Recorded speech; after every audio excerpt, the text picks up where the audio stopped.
Shalom, selamat pagi jemaat Tuhan. Tuhan memberkati kita sekalian, selalu sukacita di hari yang baru, hari Jumat 11 Juni 2021. Mari kita berdoa untuk firman yang akan kita terima di hari ini. Kita berdoa, Tuhan Yesus, terima kasih untuk kehidupan, untuk rencana-rencana Tuhan yang begitu baik dan indah bagi kami. Firman Tuhan akan menjadi dasar pijakan kami untuk melangkahkan kaki di hari yang baru ini. Berkati kami dengan Roh-Mu yang kudus, supaya kebenaran firman Tuhan ini menerangi kami. Dalam nama Yesus kami sudah berdoa. Amin.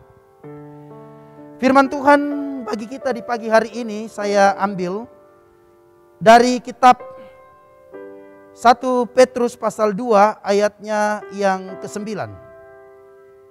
Firman Tuhan demikian. Tetapi kamulah bangsa yang terpilih, imamat yang rajani, bangsa yang kudus, umat kepunyaan Allah sendiri, supaya kamu memberitakan perbuatan-perbuatan yang besar dari Dia yang telah memanggil kamu keluar dari kegelapan kepada terangnya yang ajaib. Bapak Ibu Saudara, kita sebagai orang percaya disebut sebagai gereja Tuhan. Dan itu sebuah kepercayaan yang begitu agung, sebuah kepercayaan yang begitu mulia yang diberikan Tuhan kepada kita sekalian.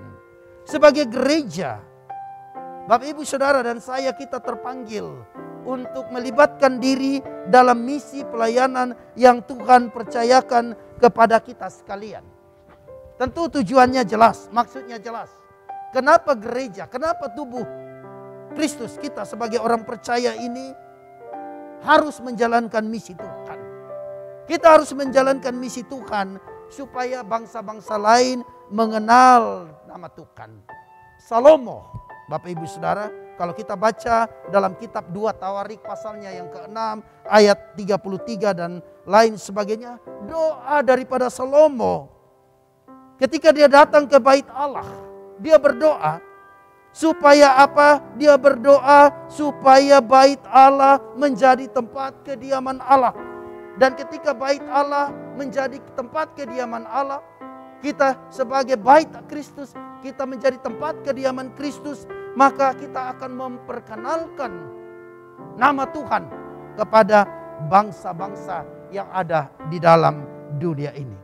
Gereja, orang percaya, Bapak Ibu Saudara dan saya, kita tidak boleh hidup secara eksklusif, tetapi justru kita harus memiliki tujuan untuk menjangkau semua orang di luar daripada tembok gereja kita, supaya mereka juga percaya kepada Tuhan Yesus Kristus. Yang kedua, sebagai gereja kita harus bermisi. Supaya apa? Supaya segala bangsa itu hidup takut akan Tuhan. Melakukan ibadah keagamaan bukanlah tujuan akhir atau tujuan satu-satunya. Tetapi bagaimana supaya kehidupan kita sebagai tubuh Kristus itu kemudian juga dapat berdampak kepada jemaat, kepada orang-orang di sana, supaya juga mereka dapat hidup takut akan Tuhan.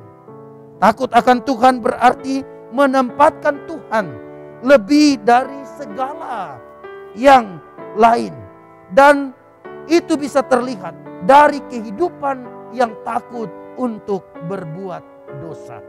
Yang ketiga, hidup sebagai gereja yang bermisi, supaya segala bangsa dapat mengambil bagian dalam menyerukan nama Tuhan. Bapak Ibu Saudara yang dikasihi dan diberkati oleh Tuhan Yesus Kristus, pekerjaan Tuhan begitu besar, misi begitu luar biasa. Mari kita bisa melibatkan orang lain ketika kita hidup sebagai gereja yang bermisi. Kita bisa membawa orang untuk menjadi sahabat, rekan sepelayanan dalam pelayanan Tuhan yang begitu luas bagi kita sekalian. Mari kita melihat diri sebagai orang-orang, sebagai gereja yang sudah diutus oleh Tuhan untuk melaksanakan misi Tuhan. Tuhan Yesus memberkati kita, Tuhan Yesus memberkati firman-Nya. Amin. Kita berdoa. Terima kasih Bapa. kiranya firman Tuhan ini boleh menyadarkan dan mengingatkan kami bahwa kami adalah gereja-Mu.